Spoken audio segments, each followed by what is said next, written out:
Salut à tous! Alors, malgré ce que j'avais dit, je vais quand même corriger l'exercice 1.1 et l'exercice 1.2, en partie pour répondre à des questions qui m'ont été posées en privé ou via les groupes WhatsApp que j'ai mis en place, sur le fait que les angles dans le polycopié sont gardés en fractions. C'est vrai que j'avais pas pensé à vous parler de ça, mais vous savez qu'en mathématiques, on aime garder des valeurs exactes. Donc quand on a un pi, on n'aime pas l'enlever, à moins qu'on veuille une valeur qui soit pratique dans la vie commune. Par exemple, on veut savoir l'angle entre une porte quand elle est ouverte et le mur, et ben là, on prend une valeur exacte en degrés.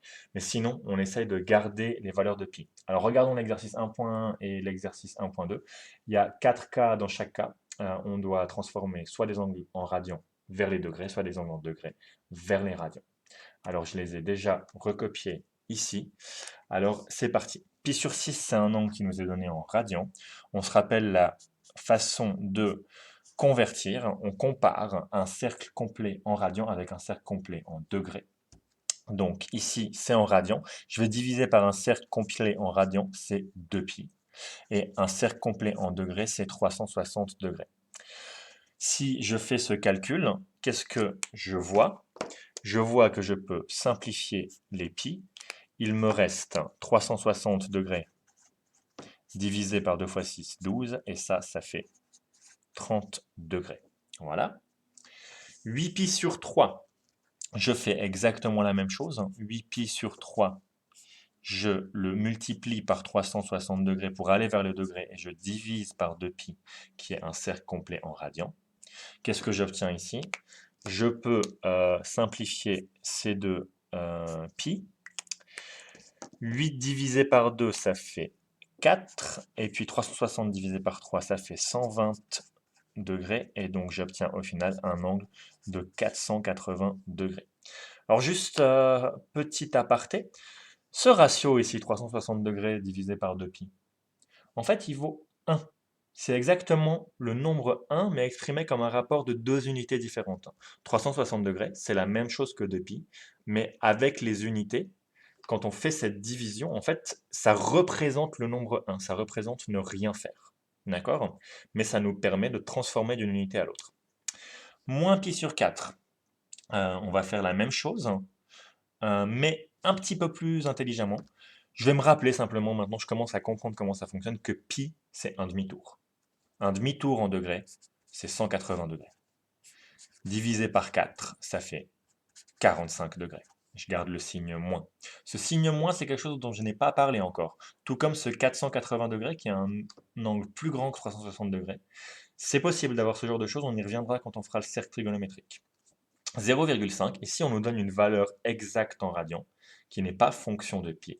Alors on fait la même chose, on multiplie par 360 degrés pour aller vers les degrés, on divise par 2pi. Et si on fait ce calcul, alors déjà, on peut voir que divisé par 2 multiplié par 0,5, c'est comme divisé par 4. Ça fait 90 degrés divisé par pi. On pourrait le garder comme ça. Mais si on fait ce calcul, on obtient environ 28,6 degrés. Ça, c'est une valeur approchée. Ça n'est pas une valeur exacte. Ok, on va dans l'autre sens maintenant. Alors, 45 degrés. Pareil, je multiplie par 2pi pour aller vers les radians, je divise par 360 degrés pour éliminer les degrés. Qu'est-ce que j'obtiens? 45 fois 2, ça fait 90 degrés fois pi, divisé par 360 degrés, et 90 divisé par 360, c'est 1 quart. Donc j'obtiens ici pi sur 4. Très bien, on continue, moins 15 degrés.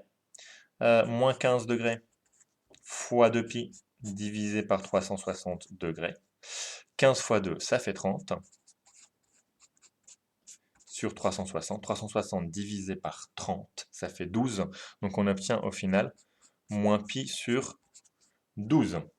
585 degrés fois 2pi sur 360. Qu'est-ce que ça fait? 585 fois 2, ça fait 1170.